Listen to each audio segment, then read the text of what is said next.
If you want to continue to follow our adventure, click subscribe.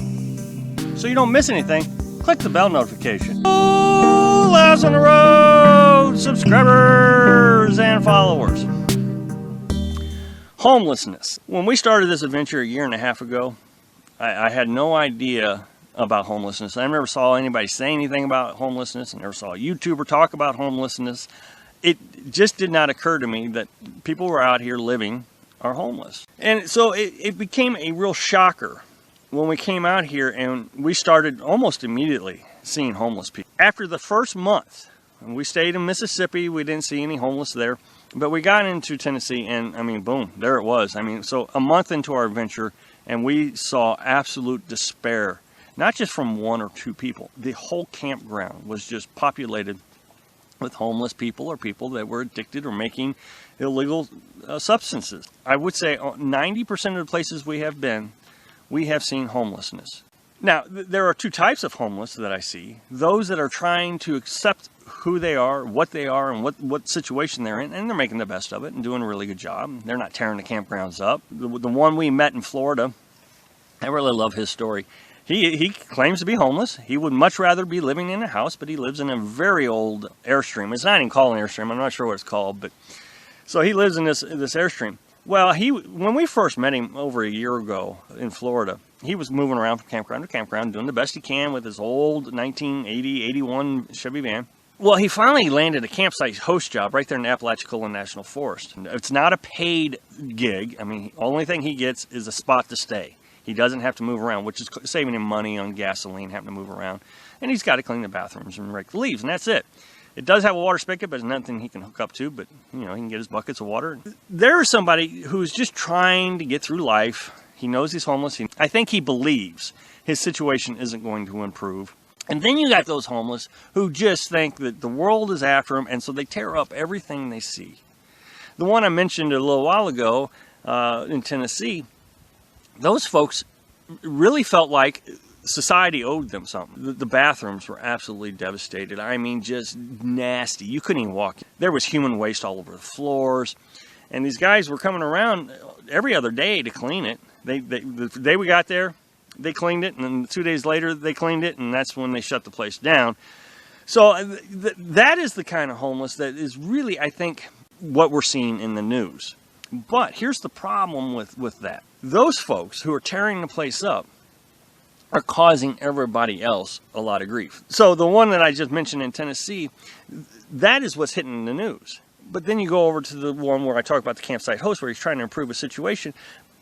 But those folks over in Tennessee are affecting his life. People are now telling him he's homeless, he's part of the problem, he's the reason, you know, things are getting shut down. And it's not true. He actually is trying to not only improve his situation, but he's also taking care of the forest.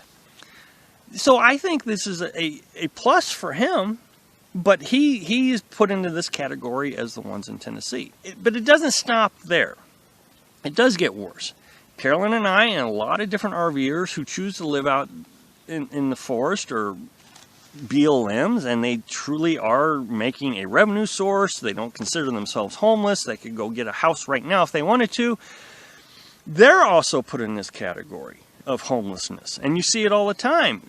Anytime I post a video, almost anytime, someone will say, well, you know, if you just get a job and stop being homeless, anybody who lives in a camper is homeless, anybody who lives in a pickup truck is homeless. Well, no, we're not homeless. And here's the reason we're not homeless.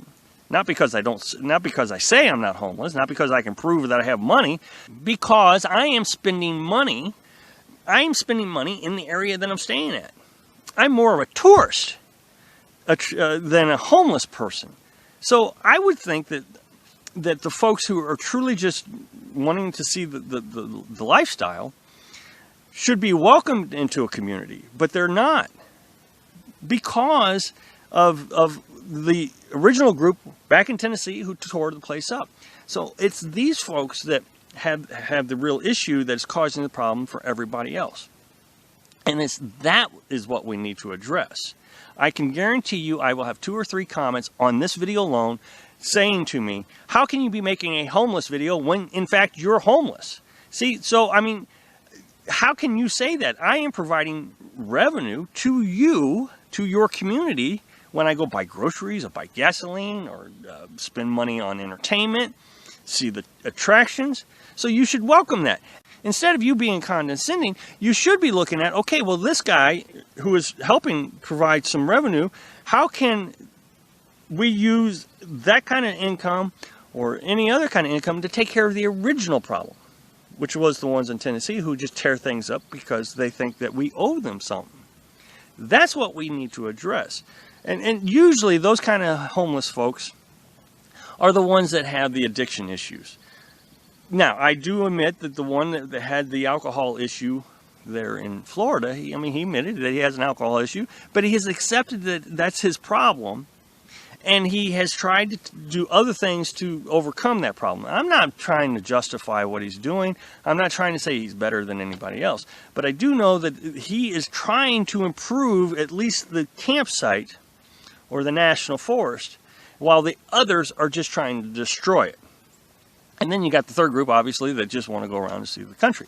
Now, then there's this other aspect, and this one I really do struggle with. When you have RVers spending money, spending on food and gasoline and entertainment, that group, who are parked outside $1 million homes in communities, and expect that community to accept them as someone who is not homeless. But who wants to see that? You buy a house. You don't want somebody parked in front of your house brushing their teeth out on the street. That's just not something you want to see. So I think that also the ones who are saying, like myself, who are not homeless, we can go back to our house anytime we want, need to be able to respect those who don't want that in their community. Look, this goes back to rights and responsibilities. You have a right to travel the country, spend your money however you want. But don't interfere with someone else's rights, because now you're being irresponsible when you hurt them. So please, if you're going to come out here and live, don't live in front of somebody's house. But you need to go find a national forest, someplace that it's accepted that you stay. A campground, national forest, an RV park. Don't be part of the problem. Thanks for watching. Be sure to subscribe. Click like if you like the video, and happy travels.